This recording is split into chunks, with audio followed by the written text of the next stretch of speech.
This time on Boneyard Revivals, the Bankrupt 350 is born. Can we turn this GM Goodwrench motor into a high horsepower small block? Let's find out. Hey, want to go for a ride in my Square Body? Yeah.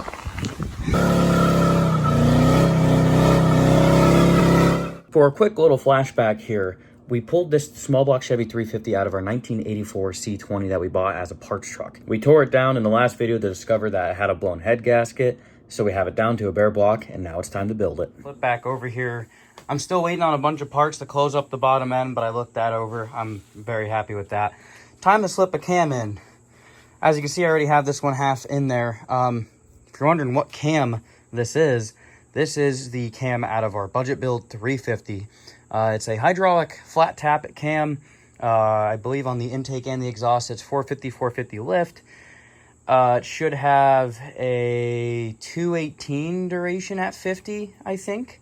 I think it's 218, and then it's ground on a 106 lobe separation angle. So if you guys don't remember, I'll throw a clip up of it now. This thing, that engine, when it was in, you know, that truck, it sounded absolutely nasty.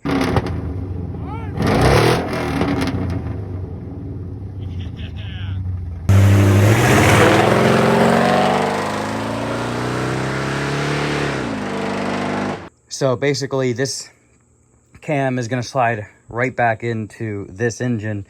Once we get our cam rolled in here, get the lifters placed back in and whatnot, we'll be showing you what heads are going to go on this, which, I mean, if this cam's going in, I think you can imagine what heads are going on it. Just so everybody knows what I've been doing, and I always try to do this flat tappet is already broken in, which is nice, so I'm not too scared about wiping up the lobes. I will put oil in this. And honestly, I might do it before I put the intake on, so I can fill, you know, the lifter bores and stuff. I cleaned all the lifter bores out and stuff, so they're, you know, clean, ready to go. Took a rag, brake clean, you know, went down each individual hole to make sure they're all clean. I wiped off, you know, because this has been sitting on the shelf for a little bit. I wiped that off, but what I've been doing is taking a little bit of motor oil and putting it on, you know, the lobes, I guess that you call them, that ride in our cam bearings. I want to lubricate them. I just don't want to put them in dry. So I've been putting a little bit of oil on that. And then when it comes to lubricating our lobes, we don't have to do a break-in process because this cam's already been broken in, which is super nice and super convenient. But what I will do though is once we get this in, I do want to pour a bunch of oil in it with the lifters and everything. And then before this engine before we even think about firing it, we're going to stick a drill in our hole back here, spin our oil pump, you know, and watch the oil circulate through the engine.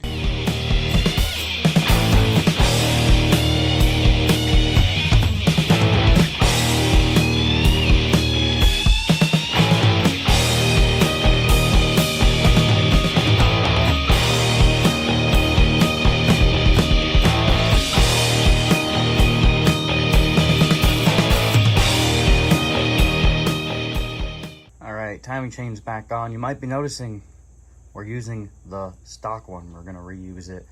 Not a lot of wear and tear on it, and low mileage. Chain's still good, gears look good, so we're gonna run that one again. And I know it's concerning. We do have a double roller that I could have thrown on, but then I would have had to clearance the block and stuff, and as quick and easy as that was to do, I want to keep that double roller on the shelf and keep that with the engine that it came out of. And this cam is, you know, it's a little rowdy, but it's small enough where we can get away with running, you know, a stock timing chain. So that's why we're going to do it.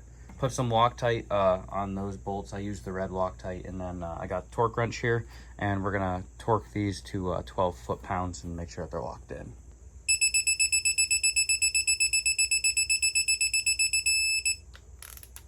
All right, head gasket time. We went with Felt Pros. These are the same exact head gaskets that we used when we put the budget build 350 together. It made sense to use these again with the Vortec heads.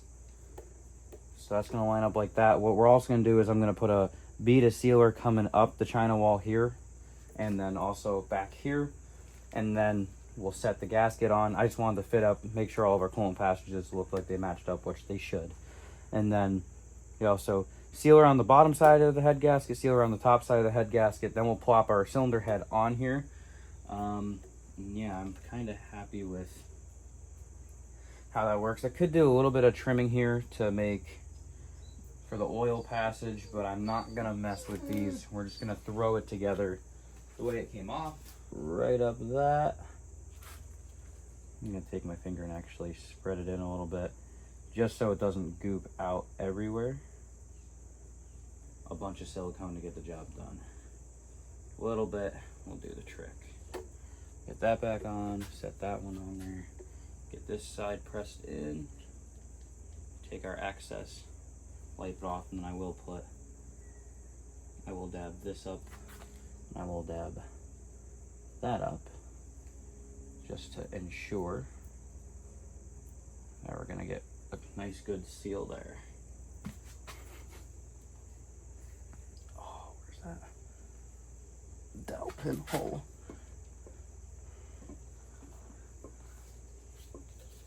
Oh. So we are reusing head bolts here. It's fine because these are not torque to yield bolts.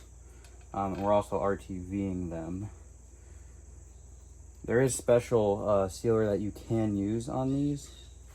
I do not have any, but the RTV will work just fine. So now when we go to torque these, I do these in 3 sequences, ending at 65. So we're going to start at 25 foot-pounds here. Then we're going to jump up to 45 and then end at 65. All right, so I just ran all of our head bolts in. Now we're going to go ahead and torque them in our sequence that we just talked about here.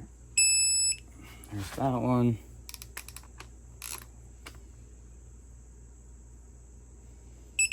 And like I said, center, usually drop down to these two on the outside out here, and then bounce back up to these two here. Oh, didn't go as tight on the ratchet with that one, which is fine.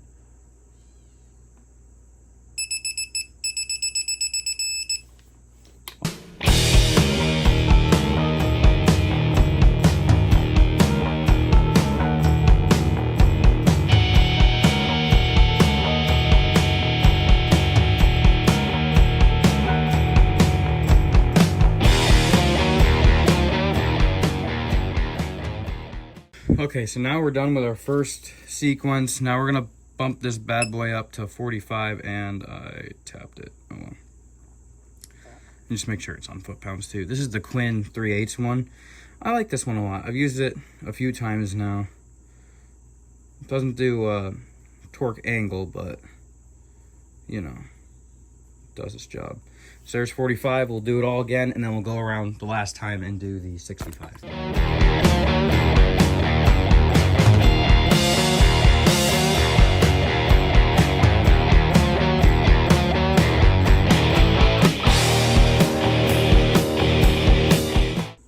All right, driver's side cylinder head is on, done, and in there like swimwear. Next, we got to move on and do the other side. It's the same exact process, so I won't bore you guys to death with that. But basically, get our cylinder heads on, fully bolted in here.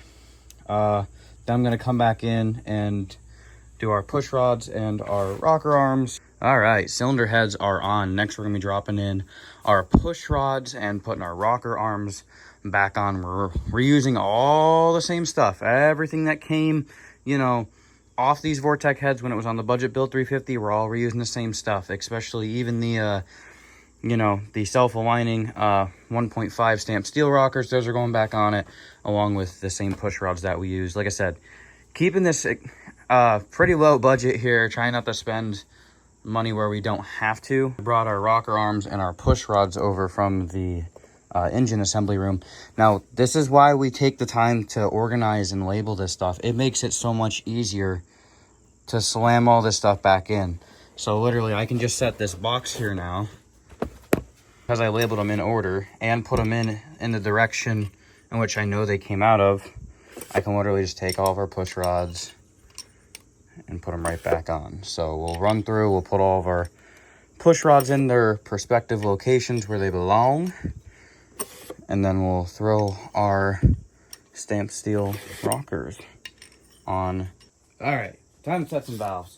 So I ran all of our locking studs on just kind of loose. You see there's still play here in all of them, up and down, so they're not fully down to the old 0 lash. But so like I said, we already have it set on TDC on cylinder number 1. Now this is the way I do it. Some other guys are going to tell you that they do it a different way, and that's perfectly fine, but this is the way that I was shown how to do it, so this is the way I'm going to show you guys how to do it. So TDC number 1, without the wheel, I'm going to go ahead and take our intake and our exhaust down to what we call 0 lash. So you're tightening your nut down until the rocker arm is just snug on the tip of the valve here. And basically when you pull it up and down, don't go side to side, don't worry about side to side, straight up and down. See how if I pull on that rocker, how there's still some movement up and down? Now there's not. So let me back it off just a little bit. Still, see, there's a little bit movement there. So I'm gonna go ahead and I'm gonna snug it down a little bit again. Still a little bit, still a little bit, still a little bit. There you go. Now there's nothing, right? No up and down movement. Now, and I've heard some other guys say this too, so that's 0 lash there. You know, there is going to be a little movement side to side. Don't worry about the side to side. It's just straight up and down that's important. So some guys do a half turn, some guys do a 3/4 turn. I was taught to do 3/4 of a turn, so that's the way I always do it. Some guys say that that's too much, you know, load on the lifter. I never had an issue doing it that way, so that's the way I do it. And again, it was how I was taught how to do it. So the easiest way to do that for me, and you know, it's whatever, but I usually try to, you know, get the ratchet on straight with the rocker here. So, you know, 3/4 of a turn would be all the way over to here. So if we're starting down here and the handle of our ratchet's facing 6 o'clock, we're gonna go from 6, 9, 12, 3. That was, so 0 lash, 3/4 of a turn, boom, that one's done. Come over to what would be our intake valve here. Still a little bit of play. Still a little bit of play, no play. Gonna back it off just a little bit. Oh, there's a little bit there. Nothing, okay. Back down, so like I said, took it to 0 lash, right? 6, 9, 12, 3, boom, done. Cylinder number 1 locked in, ready to go. Now here's what we got to do to move forward. So we got cylinder 1 done. We're going to follow the firing order of a small block Chevy, which is 18436572 is the firing order of a small block Chevy. So if we do cylinder number 1, now we have to come over and do cylinder number 8, just again, way I was taught how to do it. So, you know, we'll go from 1 over to 8, but we can't just tighten these on number 8. We have to spin it over to get 8 up on TDC because we're following the firing order. All right, so coming over here to cylinder number 8, same thing. Nuts are in there, but you guys, you can see there's lash there. So I usually, you know, in this application, sometimes I'll spin it off the flywheel. It's easier too. Just got to be careful doing it. I'll put the bolt back in the crank and spin it over. So, and I'll just show this to you because I just got it set, but I'll re-show it to you anyway. So we're spinning everything over here. See how the exhaust valve just started opening? So when you're on number 1 over here and you go to come over to do number 8, something that you're going to notice is you're going to watch the intake. You want to spin it over till you see the intake open and close, and then right as, you know, the exhaust valve starts to open. So if, I'll bring you in here and show you what I'm talking about. According to our dots here and how the intake just opened on number 1, there goes the exhaust valve. I don't know if you can see that or not. All right, so exhaust valve's closing on number 1. Look, coming over here to number 8, see how the intake, which would be this guy here, that valve, how that's opening. We're gonna take that until that closes again. There it goes, starting to close now. Now this is where you wanna watch carefully. Start watching that exhaust valve on number 8. That guy starts to open. The other way I do it too, if I had another free hand here, I'd spin it over and I'd hold my 2 fingers on the back side of the rocker here so that I can feel any movement. But since I'm trying to hold the camera here for you guys, see how it just went up? Here, I'll go a little bit further. See how that lifter's starting to come up? So what we're gonna do is I'm gonna grab my pry bar here off the flywheel and I'm gonna spin it back the opposite direction until that valve closes back up again, or that lifter goes down. This is why I don't like doing it off the flywheel, because with a pry bar, it just takes forever if you're not trying to ram it in there and spin it. But as you can see, the old bad boy is starting to sink back in there, you know? And so at this point, let's see, that looks pretty even.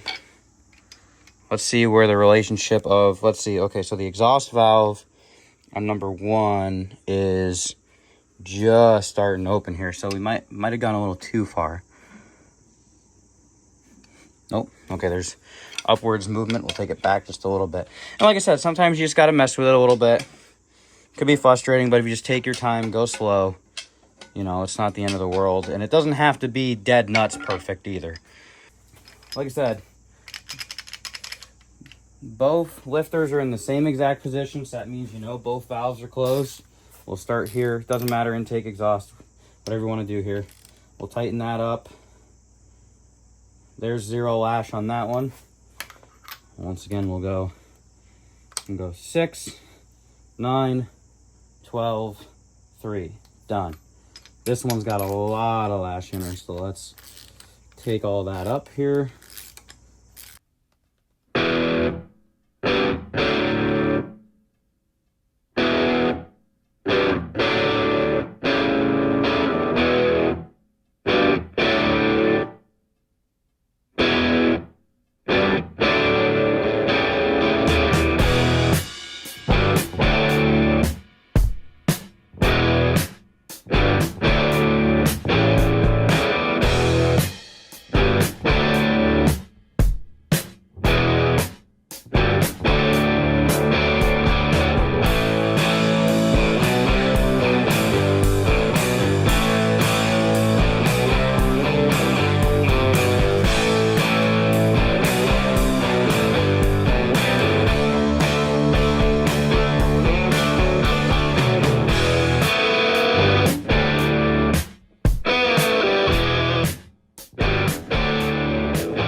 So you might notice I went a little heavy on the RTV, and it's for good reason, because I'm not dealing with another intake leak from this thing, like, ever again.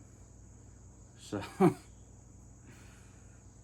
we'll get our big thick gasket set on there. That's the other thing I like about these gaskets too. They're so thick that they should just, you know, not allow for a leak to happen. And also, note, intake surface, not painted. Yay! Because Robert needed to grow a brain cell from the last time he did this. But hey, once again, you know, to not bash myself much harder here, we're all in this together to learn. Intake here, instead of the high rise, we're doing the air gap. It's another one that I had laying around, and I just think that this one is going to work a little better for us here. Because we're losing the compression and the cubic inches, I figured that, you know, that we'd go with a air gap instead of a high rise, just because it might help us. And it, honestly, at the end of the day, let's be 100% honest, it's not going to make a difference.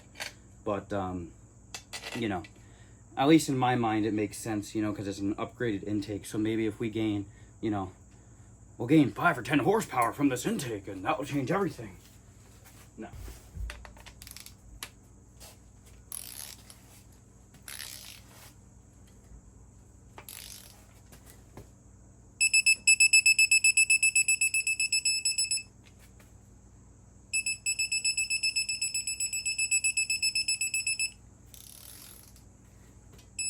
All right, let's fill you in. A lot of things have happened since the last time the camera was on. Today was one of those days where you just, everything fought you. I was really challenged and faced with many adversities today to try to get stuff together and make it happen. But we're finally at the exciting stage of maybe an engine's going to go back in this truck finally. And speaking of the engine, wait until you see it. I mean to do a big reveal on you like this, but oh yeah, buddy. Look at that bad boy. She looks pretty good. I kind of like it. Yeah, I feel bad because I really jumped around here and I literally just threw the pan on and did a bunch of other stuff that you guys never actually saw, like figuring out our front accessories and everything. But it just, today fought me so much, and I came to a point where I'm just like, I just need to get this stuff done, because this project I kind of scheduled this out to take a week. 84 in, motor and trans out, tear down this engine, figure out what was wrong with it, order up all the new stuff, get it back together, get the heads, get the cam, the lifter, the heads, the new intake, get everything back in it, and then get it slammed back in this truck. And it's just, oh man, dude, it has been such a long, hard-fought battle. Today in particular, everything fought me, just trying to make stuff work and then getting distracted. And I mean, this place is a freaking disaster. It's like a bomb went off in here, and I just, yep. At the moment, I'm a little disheartened and a little discouraged, but I promise you, the second this thing slides in there, and depending on how hard I actually have to fight to make it run, we're gonna have to fight, probably, just because that's my luck. But yeah, so we'll see how it goes, and it'll be nice to have this truck back together again. Let's talk about this thing quick before we stab it in. You might be noticing, Robert, there's perimeter valve covers on it, Vortec heads. Yeah, we put them back on. This time we did something a little different though. The amount of RTV on the underside of these, if these leak, then they're just junk. And I'm going to dedicate a video on this channel to me destroying them in whichever way possible. Next up, yeah, so, everything else is pretty much kind of the same here. I know I talked about before we had to mess with the alternator bracket to get that right, different intake. Literally, the three factors that have changed with this engine compared to the last engine that was in this truck is the intake, the compression, and the displacement. This thing probably makes, I want to say, like 9.0 or 9.1 to 1. It's probably gonna be right on 9. So we're gonna lose 3 points of compression there, which between the compression loss and the displacement loss, probably lost, I'd say 75 horse. Trying to make up for that down low with the air gap. But I don't know. We'll have to get in there and just see how it runs, I guess. Let's slide in there. Oh, the other benefit too is that there's no paint on the the intake surface of the heads, and yeah. So, thumbs up on that. All right, so wrapping up this video here, I wanted to go over the actual build sheet for this small block that we're now calling the Bankrupt 350. It's called the Bankrupt 350 because it is literally used and borrowed parts from everything else. So starting off with this engine, if you guys don't remember, obviously, I think I said it a few times in this video, it's a 4-bolt main small block Chevy that came out of that 84 C20 that we had. It's a GM Goodwrench motor. So that was the base of the engine. So stock internal, stock crank, stock rods, stock standard bore pistons, didn't touch a single thing. Up top, we have a set of 906 Vortec heads. If you guys haven't seen the build on that, I'll try to remember to leave it linked up here in your top right corner. You can go watch that video. These were the cylinder heads that we built for the budget build 350 when we put the budget build 350 together for Power Tour a few years ago. Same exact heads, nothing has changed with them. Besides, there's no more paint on the intake surfaces. Wink, wink, nudge, nudge. Anyway, the cam in it is also the cam from the budget build 350. It's a hydraulic flat tappet, 450 lift with a 218 duration at 50. That's the number that matters. Advertised duration, don't even bother with it. Doesn't matter. But It's also ground on a 106 LSA. So basically it's the cam and the whole top end off the budget build 350 slid onto this Goodwrench 350 short block. The only thing that is different is the intake. We went from a high-rise intake with when we had the budget build 350 together, and now we actually have a air gap intake. Again, the decision with that was just because I think that with the intake design, it's gonna help out a little bit more down low. Is it really gonna be noticeable? And if you did this intake swap on a dyno, would it actually produce numbers? Maybe, but realistically, I just did it just to do it, with the idea behind it that it would be better. But is it actually gonna be better and make a difference on paper? No. The only other thing I guess to discuss is the absolutely awesome dress up kit. This is one of those Proform kits. I really love the Proform kits. I just think they got some really cool styling. I like the orange and black. I think it looks good.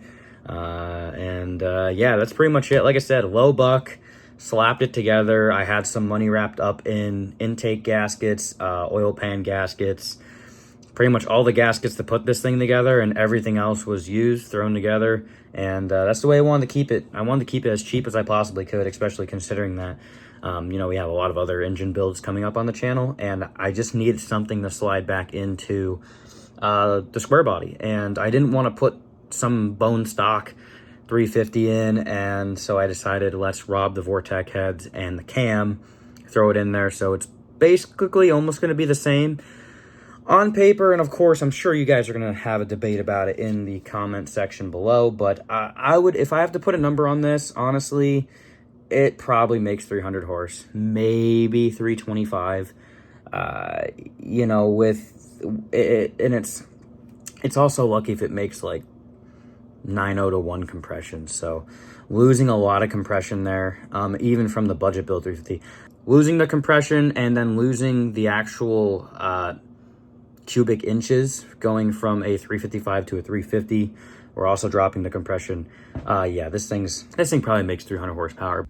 One last thing I'll mention here is that I am by no means an engine builder. I just kind of throw stuff together at home and kind of make it happen on a low buck, low dime kind of deal. And, you know, I'm sure there's going to be some guys that make comments that they don't like certain things that I did or how I did it. And I understand that. But again, we threw this bad boy together, and it's going to go in the truck and it's going to run. It's not a permanent solution, but I think it's going to run pretty good for what it is. And I think we did okay here. You guys are going to have to stay tuned. Make sure you're subscribed if you want to see this thing get slapped in the truck in the next 2 weeks here. I'm telling you right now, it runs pretty good. All right, runs pretty good. But we'll catch you guys in the next video. Make sure you get out in the garage, start wrenching on your projects. Your dreams ain't going to work unless you do, boys and ladies. So get out there and get it done. We'll see you in the next video.